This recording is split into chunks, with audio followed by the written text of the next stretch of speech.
있습니다. 윤 대통령이 재가하게 될 경우 19번째 거부권 행사가 됩니다. 네, 한편 한동훈 국민의힘 대표가 금투세 폐지를 위한 초당적 논의 카드를 꺼내 들었는데요. 관련 내용 포함한 정치권 이슈들 오늘 박상훈 국민의힘 의원, 이기현 더불어민주당 의원과 함께 짚어보겠습니다. 두 분 어서 오십시오. 네, 안녕하세요. 안녕하십니까? 예, 안녕하십니까. 네, 정부가 말씀드린 것처럼 방송사법에 대한 제2요구안을 의결했습니다. 아직 대통령이 거부권을 행사하지는 않았습니다만 한덕수 총리의 경우에는 어제 반헌법, 반시장 법안만 현재 통과되고 있다라고 지적을 했습니다. 일단은 이 의결까지의 상황 어떻게 좀 보시는지 먼저 듣겠습니다. 대한민국은 헌법체계상 상권 분립을 기본 운영체계로 운영되고 있는 국가입니다. 계속되는 거부권의 남발, 이것은 상권 분립 체계를 무시하는 행위라고 저는 생각합니다. 입법권에 대한 심대한 도전이고요. 물론 이제 헌법상 거부권이 법률적으로 보장은 됩니다만 국회에서 모든 쟁점 사항들에 대해서 여야 합의가 되지 않았다라고 이렇게 거부권을 행사한다면 국회는 무엇을 하는 곳인지, 국회가 앞으로 무엇을 할 수 있는 곳인지에 대해서 심각한 의문을 가질 수밖에 없습니다. 저는 행정부가 국회 입법권을 폭넓게 보장해야 하고 상권 분립의 정신을 지켜야 한다, 이렇게 생각하고 있습니다. 예. 자, 한동훈 대표가 금투세 폐지와 관련해서 초당적인 논의를 하자라고 제안을 했습니다. 지금 앞서 이번 주에 계속해서 세계 증시, 우리 증시 전체적으로 다 출렁이지 않았습니까? 이와 관련해서 우리만 금투세를 폐지하게 된다면 문제가 발생할 거다. 합동 토론회 개최를 제시를 했거든요. 이 부분에 대해서 민주당이 좀 받아들일 거라고 보십니까? 네, 저는 기회가 되면 합동 토론회 충분히 할 수 있다고 생각하고요. 저희 당 소속의 임광현 의원께서 기재위에서 활동하고 계신데 합동 토론회 당장이라도 하자. 한동훈 대표 바로 나와라. 안 그래도 지금 발제자를 섭외하기 힘들었는데 충분히 토의하겠다, 논의하자라고 이미 한 바가 있습니다.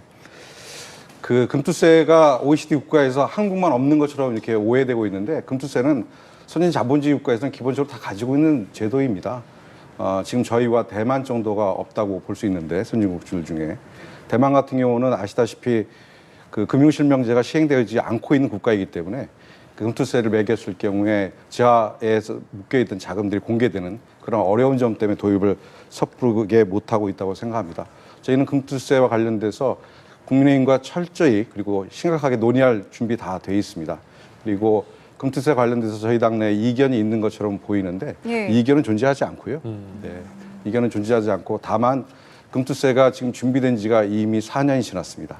이제 내년 1월에 시행을 앞두고 있는데 금투세의 그 규모, 그러니까 과세 기준에 대한 조정이라든지 일부의 조정에 대해서는 당내에서 이미 여러 의견들이 나와 있고요.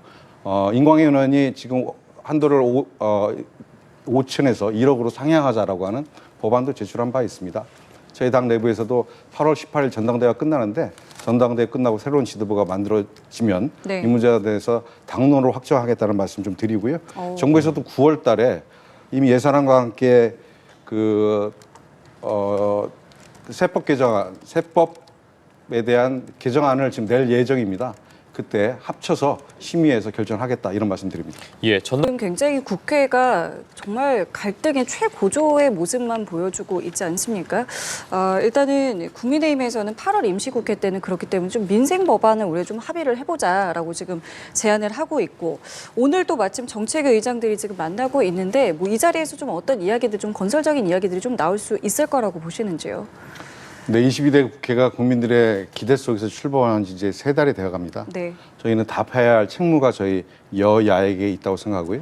새로 선출된 300명의 국회의원에게도 동일하게 그 의무는 있다고 생각합니다. 예. 민생이 어렵습니다. 민생이 어려운 과정에서 국회에 해야 할 일 저는 해야 된다고 생각하고요. 과정에서 여야가 그 문제 관련해서 이견이 없다고 생각합니다. 저는 오늘 회담도 있다고 합니다만 가능하면 지금 8월 국회가 며칠 남지 않았습니다. 지금 여름 휴가기가 겹쳐 있기 때문에 각 상임위들이 많이 열리고 있지 않은데 제가 속해 있는 문화체육관광위가 경제상임위는 아닙니다만 모든 국회 14개 상임위들이 열심히 일해야 될 시점이다. 민생이 어렵기 때문에 국회도 일하고 여야 지도부도 그것에 대한 합당한 대책을 내서 가능하면 정기국회에 들어가기 전에 8월에 현실 가능한 민생 입법 관련돼서는 속도감 있게 추진해야 한다. 라는 생각을 하고 있습니다. 그걸 일단 지켜봐야 한다고 말씀해 주셨습니다. 네. 그렇다면 만일 국민의힘이 자체 특검법을 발의하지 않을 경우에 민주당에서 또 입법 강행 수준되고 이게 그렇게 되면 또 세 번째거든요. 대통령 거부권이 행사가 되는 게 앞으로의 좀 민주당의 전략이라고 해야 될까요? 향후 어떤 식으로 대응을 할 것인지에 대해 여쭙겠습니다. 답답합니다. 참 답답합니다. 하지만 가지 않을 수 없는 길이라고 생각하고요. 국민들의 60, 70%가 최병 특검에 대해서 동의하고 있습니다. 대한민국의 젊은 청년이 국방 의무를 다하기 위해서 군에 갔다 잘못된 지휘와 지침에 따라서 작전에 투입됐다가 사망한 사건입니다. 이것을 조사하는 과정에서 수사하는 과정에서 대한민국의 통수권자인 대통령과 그리고 국방부가 관여했고 그리고 왜곡하려고 했다라는 의혹이 있습니다. 이 의혹을 수사하겠다는 것이 특검법의 핵심이고요. 저는 이 특검법 민주당에서 다시 재발이 안 할 수 없다고 생각합니다. 국민의힘에서 준비하고 있는 제3자 특검법, 특히 한동훈 대표가 얘기하고 계신데 저는 신속히 내주시길 바랍니다. 다만 원칙이 있어야 된다고 생각합니다. 제3자 특검법의 핵심은 이번 사건에 제일 큰 피해를 본 가족들과 그리고 해병대원들이 동의하는 제3자 특검이 되어야 된다고 생각합니다. 그렇지 않고 대통령, 이 의혹의 당사자인 대통령이 인사권을 행사한 기관의 장이 제3자로 둔갑해서 특검을 지휘하는 특검법은 합당치 않다. 저는 이렇게 생각합니다. 예, 이 당장 제3 자, 이런 가운데 이재명 전 대표 당대표 토론회에서 가장 만나고 싶은 사람으로 윤석열 대통령을 꼽았습니다. 만남을 갖고 좀 막힌 전국도 타개하고 지금 경제 활성화 방안도 좀 직접 논의하고 싶다라는 입장을 밝혔는데 만남이 이루어진다면 총선 직후 이후에 다시 만나게 되는 거지 두 번째죠. 않겠습니까? 예, 만남 가능성에 대해서는 어떻게 보고 계십니까? 만남에 대한 가능성을 평가하기 전에 예. 만나면 당위여야 한다고 저는 생각합니다. 대한민국이 아쉽게도 양당제 구도를 극복하지 못하고 지금까지 양당제 구도를 유지해왔고요. 대통령과 그리고 제1야당의 당 대표와의 만남은 주기적으로 있어 왔습니다. 너무 없었던 것이고요. 저는 지난 총선 이후에 한 번 만나셨지만 좋은 결과를 못 내왔다고 생각합니다. 윤석열 대통령이 국정 운영의 독선을 심판한 총선의 결과였는데 그 독선이 계속 유지되고 있다. 대단히 안타깝다는 생각을 들고요. 이번에 이재명 대표의 제안도 그런 측면에서 꼭 통치자인 대한민국의 대통령을 만나서 민생 경제 여름을 같이 한번 손맞잡고 풀어보자라고 하는 적극적 제안으로 생각합니다. 제가 어제 저녁에 식당을 갔는데 약 예. 100여 평이 되는 넓은 식당에 제가 6시에 남자 3명이 들어갔는데 예. 저희 셋밖에 없었어요. 그래서 제가 7시가 되면 더 오시겠지 쳐다봤는데 안 오시더라고요. 9시가 됐는데 저희들이 나가길 바라시는 종업원들과 사장님이 저 먼 테이블에 앉으셔서 저희들을 쳐다보는 눈빛을 보면서 한밤 굉장히 안타까웠습니다. 왜 이렇게까지 됐는지. 여의도에서 굉장히 규모 있는 시장이었는데 이만큼 서민 경제가 어렵고 자영업자의 고통이 크나큽니다. 저는 이 과정, 이런 고난이 계속되어서는 안 된다고 생각하고요. 대한민국의 대통령과 야당의 대표인 이재명 대표가 지금이라도 하루빨리 만나서 이 문제에 대해서 민생회복 지원금이든 어떤 것이든 내놓고 민생회복을 위해서 손잡고 토론하고 이야기하고 결론을 내야 된다. 이렇게 믿고 있습니다. 예, 알겠습니다. 이어서 그럼 이 내용도 좀 여쭤볼게요. 이제 18일에 민주당 전당대회가 있습니다. 네. 열흘 정도 남았는데 네. 전당대회 관련해서 참 여러 이야기들이 나오고 있습니다. 특히나 뭐 당대표 후보인 김두관 후보 같은 경우에는 뭐 당내 어쨌든 최대 의원 모임인 더민주혁신회의를 겨냥해서 군부 조직인 뭐 하나회에 비유를 해서 논란이 되기도 했고 또 최고위원 경선 같은 경우에는 이른바 명심과 관련해서 계속해서 이야기가 나오고 있습니다. 네. 전당대회가 끝나고 나서 좀 후유증이 있지 않을까라는 시선도 있는데 이 시선에 대해서는 어떻게 평가하십니까?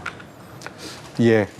뭐 저희 민주당의 역사, 국민의힘의 역사, 뭐 국민들 다 알고 계시겠지만 각 정당에는 소수 의견, 다수 의견이 있을 수 있습니다. 그리고 다양한 정파의 입장들이 있을 수 있습니다. 아까 말씀드렸듯이 저희가 양당제를 채택하고 이렇게 유지되고 있기 때문에 국민들의 다양한 스펙트럼이 각 정당 내에서 일정하게 수용될 수밖에 없고 그것이 다양한 정치 모임으로 나오는데요.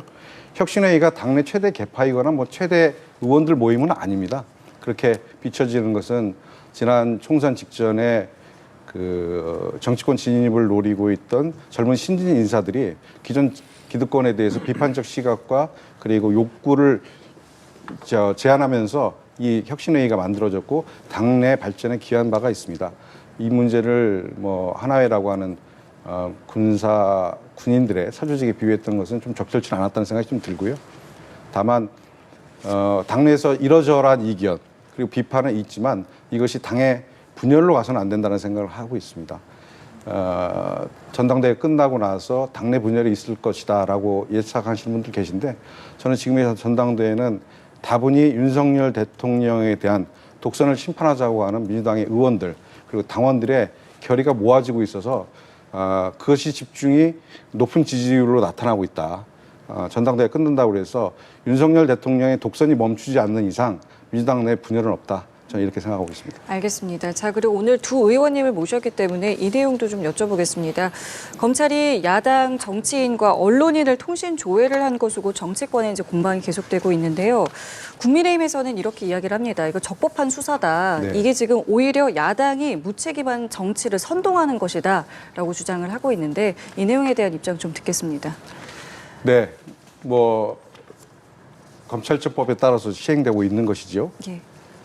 그렇지만 이번의 결과가 윤 대통령에 대한 명예훼손죄와 관련된 명예훼손 사건과 관련된 통신조회는 예전의 사건에 비해서 너무 광대합니다. 광범위하게 진행이 됐고요. 야당 인사뿐만 아니라 언론인들까지 지금 밝혀진 것만 약 3천여 명의 분들이 통신조회를 당했다는 것인데 이것은 상식 수준을 뛰어넘고 있다고 생각합니다. 이것이 문제이고요. 두 번째 문제는 법령에 따르면 통신조회가 진행되고 나면 30일 후에 본인들이 통보하게 되어 있습니다. 1월 초에 통신조회가 이루어졌는데 이 통신조회가 그러면 2월 초에 통보가 되어야 되는데 무려 그로부터 7달이 지난 최근에서야 통보가 됐습니다. 이것은 4월에 있었던 총선을 생각하지 않을 수 없습니다. 검찰이 다분히 정치적 입장에서 4월 총선에 미치는 정치적 영향을 판단해서 이 통신조회를 후에 그러니까 예외 조항을 들어서 한 달 후에 통보하게 됐던 조항을 지금 무려 7개월이 지난 시점에 통보했다. 이건 대단히 문제다는 생각이 들고요. 이것 관련해서는 법령에 나와 있는 예외 조항의 근거도 있습니다만 국가 및 공공안녕에 대한 보장 그리고 증거인멸, 도주, 그다음에 증인의 위협, 그다음에 피해자의 사생활 침해라고 하는 법률적 예외 조건과 아무 관계가 없는 내용입니다. 이건 다분히 검찰이 정치적 판단을 하고 총선을 피해서 이것을 공개했다. 7달 후에 통보했다. 이건 대단히 정치적으로 이용하려고 했다. 저는 이렇게 판단하고 있습니다. 두 가지를 말씀하셨습니다. 하나는